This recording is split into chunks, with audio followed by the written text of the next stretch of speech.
تو میں نے کہا دیکھیں ڈاکٹر صاحب، اس کی اسلام حدیث سے بہت ساری میں دلیلیں مثالیں دے سکتا ہوں، لیکن شاید وہ آپ کو سمجھنے میں دشواری ہوگی.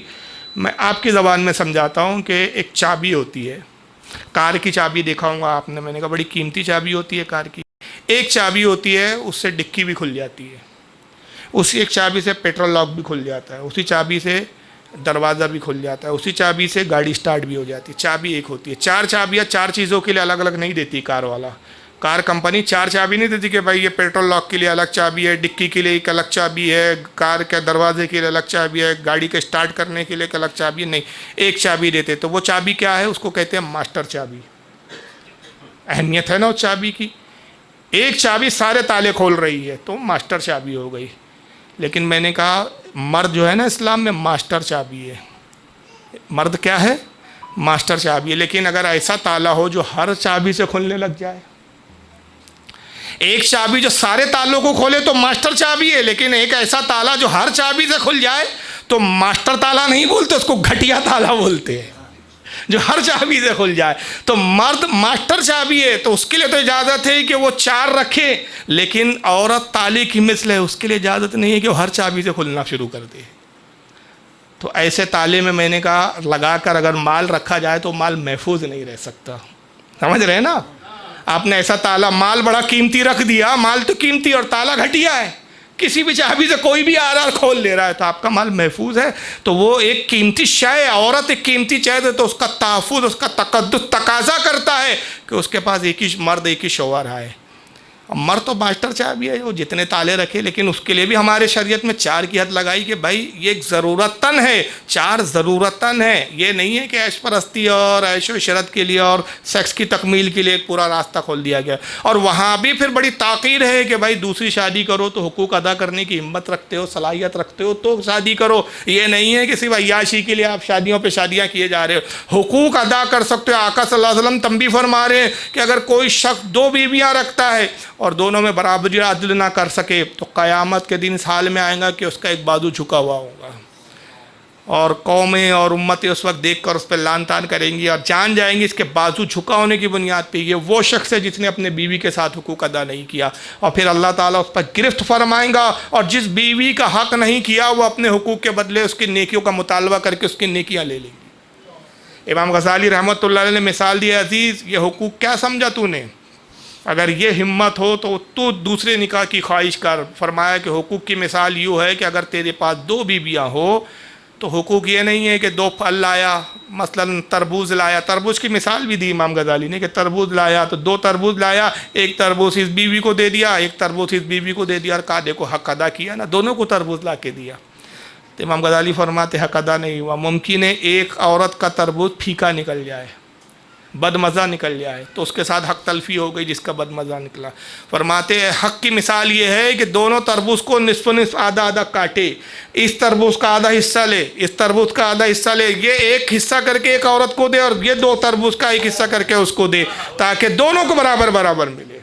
اگر بد مزہ ہے اس میں تو دونوں کو آدھا آدھا بد مزہ ہے، اور شیریں اور میٹھا ہے تو دونوں کو آدھا آدھا ہے، کسی کے ساتھ حق تلفی نہ ہو. اگر ایسے حقوق ادا کر سکتا ہے تو دوسرے نکاح کی خواہش کر. تو یہ تاکید بھی فرمائی ہے، اس کو عیاشی کا ذریعہ نہیں بننے دیا. اور اب کیوں اس کی ضرورت ہوئی؟ اب ضرورت نہیں ہے. بھائی یاسین بھائی بیٹھے ایک ہی بیوی والے ہیں، علی بھائی ہمارے ایک بیوی والے ہیں، میں ایک بیوی والا ہوں، دوسرے کا ارادہ بھی نہیں ہے. ہمارے دادا نے بھی ایک ہی، میرے خیال سے ہم 4-5 نسل پہلے تک جائیں گے میرے خیال سے تو سب ایک ایک بیوی والے ملیں گے. پھر سوال پیدا ہوتا ہے کہ آج بدنام کیا جا رہا ہے، بھائی 4 شادیاں کرتے ہیں، بچے پیدا کرتے ہیں، عورت کو مشین بنا دیا. ارے جناب مشین کچھ نہیں بنایا، آپ کو عقل نہیں ہے، آپ سمجھ ہی نہیں رہے اسلام کے قانون فطرت کو. اسلام کو سمجھیں گے تو آپ یہ چیزوں کو سمجھیں گے، اور نہیں سمجھ رہے تو نتیجہ دیکھ لیجئے آپ کے معاشرے میں کیا ہو رہا ہے. آج ہی ایک ویڈیو دکھا کہ ایک بھتیجا اپنی پھوپھی سے شادی کر رہا ہے.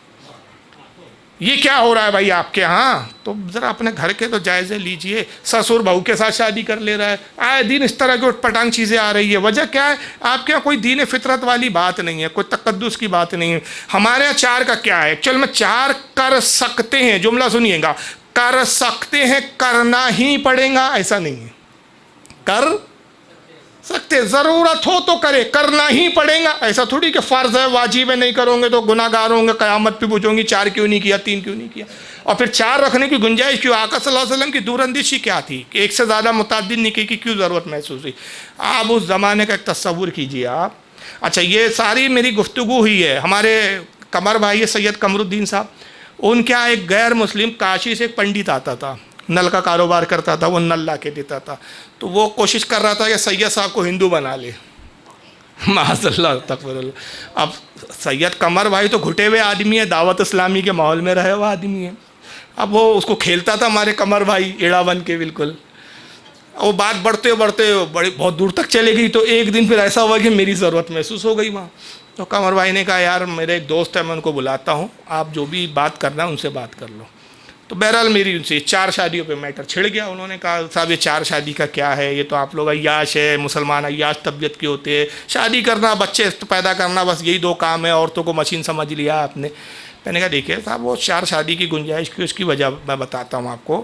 آپ جائیے اس دور میں سرکار صلی اللہ علیہ وسلم کے زمانے میں, یا آپ کے ہندوستان کی آپ پرانی تہذیب میں چلے جائیے, جب راجا مہاراجاؤں کا دور تھا, جنگیں ہوتی تھی.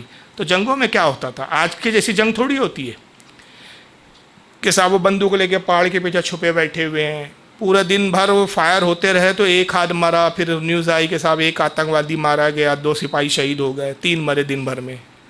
آمنے سامنے کی جنگ ہوتی تھی جناب. ادھر لاکھوں کی فوج ہے, ادھر لاکھوں کی فوج ہے, 1 لاکھ ادھر فوج ہے, 1 لاکھ ادھر فوج ہے. ایک ہی دن میں ادھر بھی ہزاروں مر گئے, ایک ہی دن میں ادھر بھی ہزاروں مر گئے. تو ہزاروں مر جاتے تھے. اب ایک پوری جنگ جو 15 دن 20 دن چلی, 10 دن چلی, ہزاروں ادھر مرے, ہزاروں ادھر مرے. نتیجہ کیا ہوا؟ مان لیجئے کہ ادھر 50,000 مر گئے اور ادھر 50,000 مر گئے. 50,000 انسانوں کے مرنے کا مطلب 50,000 عورتیں بیوہ, 50,000 عورتیں بیوہ. اور اگر ہر سپاہی کا ایک ہی بچہ آپ تصور کر لے تو 50,000 بچے یتیم. یہ ایک جنگ کا نتیجہ ہے. اب یہ 50,000 عورتیں جو بیوہ ہو گئی, ان کی کفالت کون کرے گا, ان کی دیکھ ریکھ کون کرے گا, ان کو کھلائیں گا پلائیں گے کون؟ وہ 50,000 یتیم بچے, ان کا کیا ہوگا؟ کیا وہ در در بھیک مانگیں گے؟ تو آپ تصور کرو کہ کیسا معاشرہ ہو جائے گا کہ جہاں لاکھوں تو بھیک مانگنے والے آپ کو بچے نظر آئیں گے, جہاں لاکھوں بیوائیں راستے پہ آپ کو بھیک مانگتے ہوئے نظر آئیں گی. کیسا معاشرہ ہوگا آپ تصور کیجئے اس کا. اور اس کے ساتھ بھی بدچلنی اور عیاشی کتنی عروج پا جائیں گی. کہ ہوتا ہے انسانی فطرت ہے, جو بدماش طبیعت کے لوگ ہوتے ہیں عورتوں کی ایسے حالات میں مجبوریوں کا فائدہ اٹھاتے, تو ایک بیہودہ معاشرہ, ایک بیہودگی چالو ہو جائیں گی. تو اللہ کے رسول صلی اللہ علیہ وسلم نے دور اندیشی سے فرمایا کہ تمہیں چاہیے کہ تم 1 سے زیادہ نکاح کرو. 1 سے زیادہ نکاح کی ترغیب دلائی. تو نتیجہ کیا ہوتا تھا کہ وہ جو شہید ہو جاتے تھے ان کی بیواؤں سے وہ سپاہی, وہ فوج کے لوگ نکاح کر لیتے تھے جو زندہ لوٹ آتے تھے. تو نتیجہ یہ ہوتا تھا کہ صاحب وہ جو ایک بیوہ ہو گئی ہے اس کو ایک شوہر مل جاتا تھا, اور وہ ایک بچہ جو یتیم ہو گیا اس کو ایک باپ مل جاتا تھا. تو اس بنیاد پر ایک معاشرے کا بیلنس ہوتا تھا. تو پنڈت صاحب بے ساختہ کہتے چلے ٹھیک ہے, آپ کی بات مجھے سمجھ میں آتی ہے, بالکل صحیح کہا, ایسا ہوتا ہوں گا اور ایسا ہوا ہوں گا کہ بھائی اتنے لوگ مر جاتے تھے, اور یہ وہ تو اس دور میں ہوتا تھا, ٹھیک ہے. تو آج پھر آپ قانون کیوں نہیں بدل دیتے کہ آج 4 نہ کرے کوئی؟ آج تو جنگیں ایسی ہوتی نہیں ہیں کہ لاکھوں بیوہ ہو جائیں عورتیں, ہزاروں بچے یتیم ہو جائیں. تو ایسا تو معاملہ نہیں ہے, آپ امینڈمنٹ کر دیجئے. میں نے کہا امینڈمنٹ اس لیے نہیں کیا جاتا, اس کی 2 وجہ ہے. ایک تو اللہ کا قانون ہے, ہم بدلنے کی طاقت نہیں رکھتے. قانون میں نے کہا جو ہے پارلیمنٹ میں پاس ہوا, آپ اور میں بدل دیں گے کیا؟ ایک قانون بن گیا کہ بھائی آپ کو روڈ پہ ہیلمٹ پہن کے چلنا ہے. اب میں ہیلمٹ نہ لگاؤں, پولیس والے نے مجھے پکڑا اور کہا بھائی ہیلمٹ نہیں ہے تمہارا. میں کہوں گا صاحب میں اس قانون کو نہیں مانتا, قانون بدل دیجئے. میں ہیلمٹ پہنتا ہوں تو میرا سر درد دینے لگتا ہے, میرے سر پہ بھاری وزن لگتا ہے, میری کوئی بات نہیں سنی جائیں گی. کہیں گے قانون ہے بھائی, اگر تو اس قانون پر عمل کرتا ہے تو سڑک پر, اور جب نہیں عمل کر سکتا, ہیلمٹ اگر تجھے تکلیف دیتا تو گاڑی چلانا چھوڑ دے. تو قانون میرے وجہ سے نہیں بدلا جائے گا. تو اگر آج ہم کچھ لوگ بولے نہیں قانون بدل دو, تو بھائی ہم نے بنایا نہیں تو ہم کیسے بدل سکتے؟ ایک چیز. دوسری بات میں نے کہا اس میں اہم یہ ہے کہ قانون یہ ہوتا ہے کہ حالات, اس وقت بھی یہ تھا کہ حالات آئے تو دوسرا نکاح کر سکتے, آج بھی وہی کنڈیشن ہے کہ اگر حالات ہو تو آپ کر سکتے, اور اس وقت بھی ایسے حالات ہو سکتے ہیں. جیسے مثال کے طور پر میں نے کہا پنڈت جی مان لیجئے آپ کی بیوی بیمار ہو جائے, اور اتنی شدید بیمار ہو گئی, اس کو کینسر ہو گیا مان لیجئے, یا بہت خطرناک موذی بیماری ہو گئی, اور وہ اس لائق ہی نہیں ہے کہ آپ اس کے پاس جا سکے. اس کی خدمت کرنے کا بھی آپ کے پاس وقت نہیں ہے، آپ اپنا بزنس دیکھیں کہ اس کی خدمت کرے، تو ایسی صورت میں آپ کیا کریں گے؟ ریڈ علاقوں میں جا کے اپنی عیاشی کی تسکین کرو گے؟ آپ عیاشی کر کے اپنے دل کو تسکین دیں گے؟ یا کسی عورت سے ناجائز تعلق قائم کر کے ایک ناجائز بچے جنم دے کے ایک بیہودہ معاشرہ تشکیل دوں گے؟ میں نے کہا یہ آپ کیا تصور ہو سکتا ہے کہ بھائی ہمارا دھرم تو کہتا ہے کہ ایک ہی پتنی اور 7 جنموں تک ایک ہی ایک سنگل ون چلیں گی بھائی، دوسری نہیں چلتی، تو تم تو اس کا نتیجہ یہ ہوگا کہ ایسی کنڈیشن میں بھائی کیا کریں یار، اب وہ بیمار ہے گھر میں کسی کام کی نہیں ہے تو باہر منہ مار رہے ہیں، عیاشیاں کر رہے ہیں، ناجائز بچے پیدا کر رہے ہیں، اور جو بچے ناجائز پیدا کیے اس کو نام بھی نہیں دے سکتے۔ وہ بچے بڑے ہو کر گالیاں بک رہے، اس شخص کو کون حرامی اور کون کمینہ تھا جس نے ہمیں ایسا وجود دیا کہ آج ہم لعنتوں کا اور لوگوں کی جو ہے طعن و تشنیع کا ہم شکار ہو گئے۔ تو یہ بیہودی بات، بیہودہ معاشرہ، بیہودہ تہذیب ہے آپ کیا؟ اسلام ایسی بیہودگی کو پسند نہیں کرتا۔ اسلام نے کہا بھائی اگر تجھے ضرورت ہے، تیرے گھر میں بیوی ایسی ہے کہ بھائی تو اس کے ساتھ اپنا معاملہ پورا نہیں کر سکتا، تو عزت کے ساتھ ڈنکے کی چوٹ پر اعلانیہ دوسری شادی کر، بیوی لا، اس کو حقوق ادا کر، اور اس سے جو بچے پیدا ہوں گے وہ ناجائز اور حرامی نہیں کہلائیں گے، تیری اپنی ہی اولاد کہلائیں گے، اور حصے میں تیرے وراثت میں اتنا ہی حصہ پائیں گے جتنا پہلی بیوی کا بچہ پائیں گا۔ اس میں یہ بھی نہیں ہے کہ بھائی دوسری بیوی کے بچے ہیں تو اس کو آدھا ملے گا یا کم ملے گا، اتنا ہی ملے گا۔ تو بہرحال اسلام نے عورت کے ساتھ جو ہے ظلم نہیں کیا ہے، بلکہ اس کے تقاضوں کو فطرت کے اعتبار سے اسلام نے اپنے قوانین کو بنایا ہے۔ تو بیوی بھی ایک جو ہے ایک مقدس ہوتی ہے، اور یہ میاں بیوی کا ایک رشتہ جو ہوتا ہے یہ بھی ایک تقدس اور مقدس رشتہ ہوتا ہے۔ تو بہرحال بہت ساری باتیں ہیں، بیٹی کا بھی رشتہ ایک اہم ہے، پھر اس کے بعد بہو کا ایک رشتہ ہے، یہ ساری باتیں ہیں، اور وقت اتنا ہے نہیں۔ سوال لے لیا،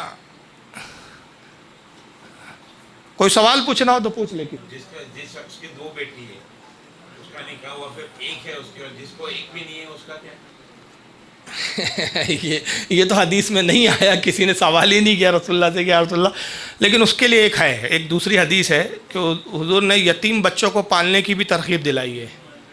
تو ایسی صورت میں اگر کسی کو اولاد نہیں ہے تو کوئی ایسا یتیم بچی ہو یا کوئی غریب بچی ہو، اس کا نکاح کر دے تو امید ہے کہ اللہ تعالیٰ اسی عوض اس کو بھی اسی زمرے میں اس کو شمار فرما لے۔ اللہ سے کیا بعید ہے؟ بلکہ سرکار نے کہا نا کہ جو یتیم بچے کے سر پہ ہاتھ پھیر دے اللہ تعالیٰ اس عمل سے بھی راضی ہو جاتا ہے۔ اور پہلے تو دستور تھا، خود حضرت عائشہ ام المومنین نے ایک بچی کو پالا تھا، اس کا نکاح بھی کیا تھا حضور نے، خود حضور نے اپنے جیب خاص سے اس کا نکاح فرمایا تھا۔ تو بہرحال یہ کر لے، اگر کسی کو اولاد نہیں ہے تو رشتے میں ہو، کوئی غریب مسکین رشتے میں ہو تو اس بچی کا نکاح کا جو ہے اخراجات برداشت کر لے۔ رشتے میں نہیں ہے کوئی غریب وغیرہ تو کوئی کسی یتیم بچی، کسی بھی جگہ کی کوئی یتیم بچی اس کے ساتھ ایسا سلوک کر لے۔